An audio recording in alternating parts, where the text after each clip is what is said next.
Why do we, the human species, think we are so special in the animal kingdom? Perhaps it's because we can ponder this very question, while other animals likely cannot. But how? How has our brain evolved so differently from other animal nervous systems? Although scientists have made great strides in characterizing how brains develop across established animal models, it is the very early stages of the embryonic human brain development that have been nearly impossible to investigate. That is until the recent revolutionary establishment of human brain organoids.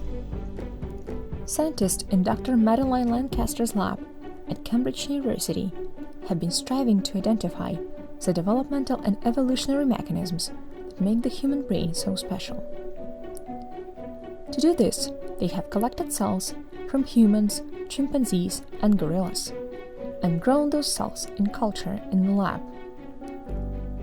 They have not just maintained these cells, but were successful in coaxing them to develop into clusters of cells that differentiate into tiny brains, what we call brain organoids. Human brain organoids are 3D tissues generated from human pluripotent stem cells.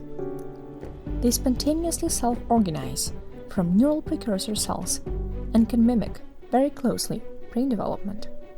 The Lancaster lab specifically identified an early difference in the timing of when the earliest neural epithelial cells transform into radial glial cells, which serve as the neural stem cell pool in the developing brain.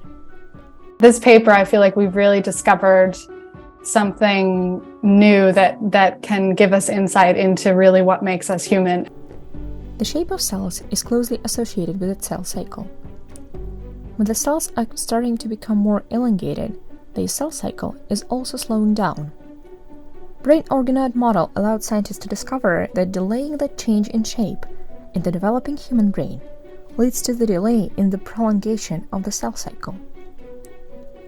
Remarkably, using these tiny brain organoids revealed a previously unknown molecular switch that can impact brain growth and may contribute to the human brain being 3 times larger than the brains of the great apes like gorillas or chimpanzees.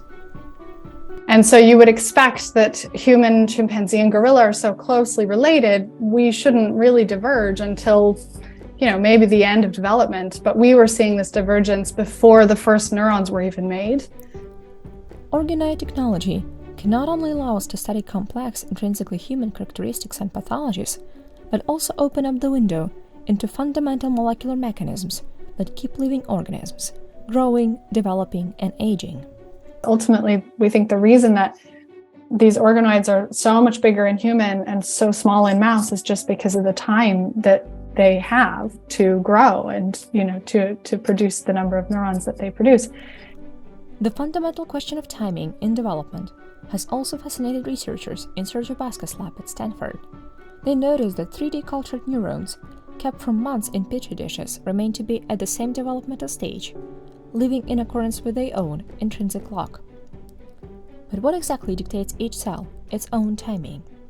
I think there's the clock of keeping track of development, and then there's the maturation kind of features, I think, on top of them. But nobody really understands what the underlying molecular machinery is for keeping track. And that is not just for humans, it's across species, right? I mean, each species will have its own timing of development. The rat will have its own, the mouse will have its own, the human will have its own. And I think nobody truly understands. And we know that in humans, it's not just that development is much longer. There is actually almost an active process of slowing it down, especially in parts of the nervous system, the frontal cortex, right?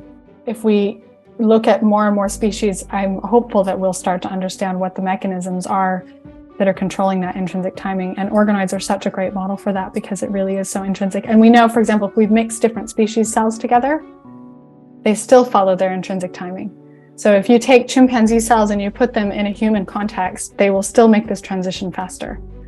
Uncovering human evolutionary adaptations, modeling developmental disorders, or cracking the biological machinery of time, today, organoid technology brings scientists as close to answering most fundamental questions in developmental biology as never before. And we can't wait to see new mysteries and discoveries that the future of a tiny organoid world holds for us.